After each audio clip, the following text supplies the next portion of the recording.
I don't want to get too preachy, but I think it's important that we, with eyes wide open, understand what's happening in our country today.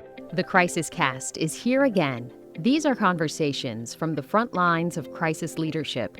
I'm Miriam Sobe. And I'm producer Todd Manley. We're here to share the lessons learned from managing through the days when there is no roadmap for success. Lissa Druss and Tom Seraphin are in our chat room ready to confront how media narratives amplify division and what can we do to find pathways to a more united society. And I desperately call on every American, Republican, Democrat, liberal, progressive, conservative, MAGA. I still believe that there is more good among us than evil. And I still believe that we can change the course of history. I'm hopeful because Americans can make it so. I know this is on everybody's minds, but the Charlie Kirk shooting is something that I think we have to visit. And I was impressed by Utah's governor, Spencer Cox, and his words. I believe he was trying to appeal to, he even said it. He said, the better angels in all of us. To my young friends out there, you are inheriting a country where politics feels like rage. It feels like rage is the only option. But we can choose a different path. Your generation has an opportunity to build a culture that is very different than what we are suffering through right now. Not by pretending differences don't matter, but by embracing our differences and having those hard conversations. At some point, we have to find an off-ramp, or it's going to get much, much worse. But see, these are choices that we can make. History will dictate if this is a turning point for our country. But every single one of us gets to choose right now if this is a turning point for us.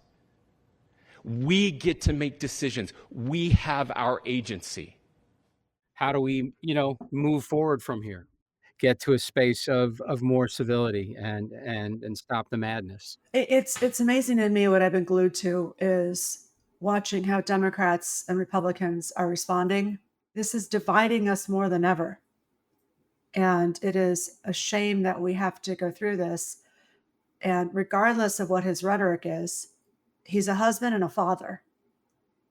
And I think that's getting lost in a lot of the media coverage right now. Ironically, this morning I had a couple of quick meetings and I was looking on my bookshelf. I had some notes I stored them away somewhere. I couldn't find them. And then I ran into my 1969 yearbook from the seminary. And I paged through it a little bit. And the messages, were of growth and working together, going home for the summer and praying. And those late 60s, early 70s were turbulent times around the world, especially on our campuses here. And with the assassination of Martin Luther King, Bobby Kennedy, and his brother, and all those things that were going on in California and Malcolm X. And we weren't well prepared in those days, but we were better prepared as a foundation, as individuals with foundations of some sort, places where people were surrounding each other with love. They could disagree, as we often did in the seminary, but we prayed together every night. We ate together. We did things together. Our society, our culture has lost the foundation of what our Constitution was written on, which was the Christian faith, whether Protestant or Presbyterian. But those folks that put together that Constitution were motivated by greater laws, not the man-made laws. We don't have that foundation anymore in our society in the last 2 generations. The unmasking and unraveling of our society is so evident on all you do, turn on any television and go to any website, any, TikTok or whatever, and people are no longer hesitant or afraid to say the most ungodly things about each other. That breakdown in society is cultural, it's generational, and it's not going away. Yeah, what's interesting is Jim Vandehei, the CEO of Axios, wrote what I thought was an amazing piece a couple of weeks ago, a letter to college students, where he writes, you're being duped. It's not your fault. It's ours. You're being duped into thinking most people are nuttier, meaner, more polarized than they actually are. And I think there's something to the noise of influencers and internet culture that takes us out of what you mentioned, Tom, where we all might turn inward, meditate, pray to whatever your higher power is. But there's that challenge that our brains are hardwired for negative bias, right? And when it's everywhere, you really have to run from it. In a situation like this, it's always what they don't tell you, what you don't see, and what you don't, in a normal conversation is when you greet somebody, you shake hands, you say, "Oh, how are you? How's the family? How's everything?" You walk into the same meeting a week later, he doesn't shake hands with you, doesn't ask you about your family. He turns around when he sees you, sits down at the table, and he's ready to talk. Well, you can tell immediately there's something, you know, there's there's something going on here. So it's interesting because we just had what I thought of immediately was our recent podcast with Detective Wistaki. When we were talking about social media monitoring and threats, how you monitor social media for threats, and he walked us through that. And then I've been reading that Charlie Kirk did have private security and he did have threats. But at what extent does the social media monitoring come in for his perceived threats? At what point do law enforcement agencies ask for advanced analysis of perceived threats? Obviously, they had cameras all over the place and they were quickly to find him and Don Lewis and all that. I think now, Lissa, what you're saying is because of the act that these people have perpetrated. I think that's I think that it reinforces what you're saying. They're going to have to do more and more of that. What surprises me, especially after what happened in Butler with the president's situation, is that the employment of drones, one drone, one guy operating in his car, just over all the events, not only to look at rooftops, but what's going on the ground. Do you see anything weird? Any cars moving too fast? Just the act of having a drone. There's a guy that hangs around in one of my neighborhoods, and he flies drones every day, everywhere. He just likes to fly these drones. You could hire somebody like that, a nerd, to go over these events for 2 hours and just look for things. That's what surprises me. That there was they don't.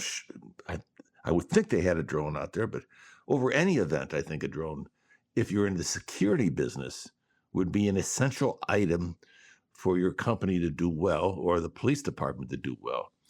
And I turn that over to Lissa because she knows about the police gadgets and all that going on up there. But it's evolution, right?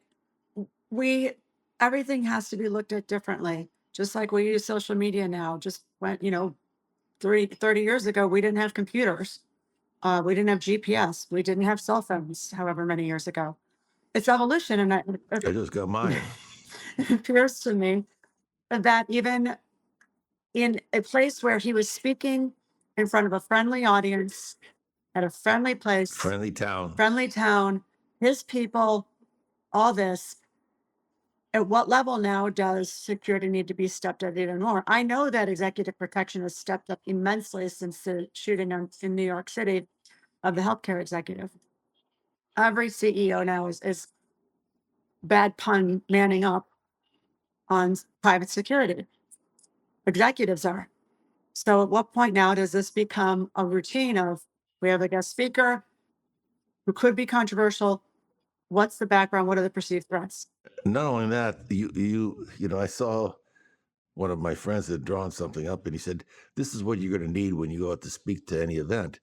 And it was like a phone booth, only it was all clear plastic, real thick, that bulletproof plastic as much as it could be, but different sizes for different events. But that's where the speaker will always find himself in, with the microphones and things, just because of the issue of being a target up there in front of hundreds and maybe thousands of people. That would be interesting. I mean, there are those cubicles now, they make them, but they're not four-walled, but they actually have some of those things being, manufactured, which I wasn't aware of. But, you're protecting yourself from the very people that you want to show a sense of confidence and trust and faith in. And then you're putting a barrier between the two of you. So that messaging is way off. So I have a lot of respect for people that are in the business today that are out there speaking. Let's look at the Pope.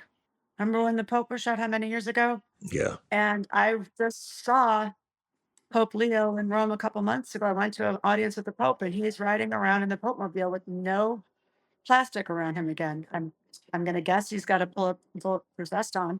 Yeah, but you were with your family out there, and your family's not noted for guns, more for good wine. Good wine and good food. But when you're in Vatican City, you visit Il Papa and you want to see the Pope, and he doesn't have plastic, he doesn't have a bulletproof glass around him. He's out in the open. Jeez. And that goes to your comment, Tom, that you don't want to put a barrier between those that you are trying to reach. And who would have thought that Charlie Kirk needed to be behind a plastic bulletproof or a bulletproof barrier to speak to college students on a college campus, which he's known to do? He just never was on my radar as somebody who would become a victim. He just didn't see that coming at all. And that was what was so shocking. I didn't see Bobby Kennedy coming. I watched that speech he gave after the California primary on television, our black and white, downstairs, and everybody was asleep upstairs. And so I sneaked down there, and my brother and I were watching, and then he goes to the kitchen to leave, and he's gone. That was, as sudden.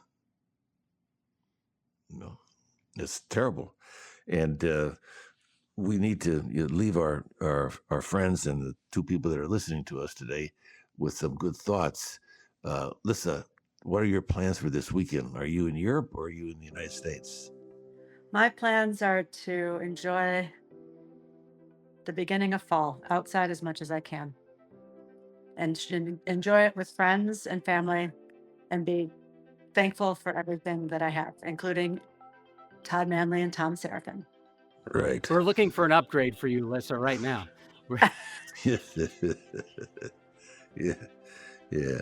And I would say maybe unless the Bears improve their play, Ty Bajan will be our new quarterback in the month of November. And I think we have more than 8 wins this year. We surprised a lot of people. Of course, you had to turn this show into another segment of The Score. Always, invariably. Time to meet another Crisis Cast hero. She's Daisy Greenwell, a UK mom who has stirred the SFC movement. SFC stands for Smartphone Free Childhood. Tens of thousands of parents are signing their pledge. No smartphones until age 14 and no social media until 16. It's a big hill to climb, since recent stats say 95% of U.S. 13-year-olds have a smartphone. As Daisy says, they deserve to have their childhood back. Please take a moment to share the acts of bravery, kindness, and daring feats you encounter or admire. Just write the CCAST team at Gmail. That's THECCASTEAM@gmail.com. Be sure to share the Crisis Cast across your social channels, and we're always happy to hear comments and see your podcast ratings. Follow us, and you'll have a new episode waiting every week. Our show is produced by Todd Manley at Earsight Studios. I'm Miriam Sobe. Remember, we're all in this together.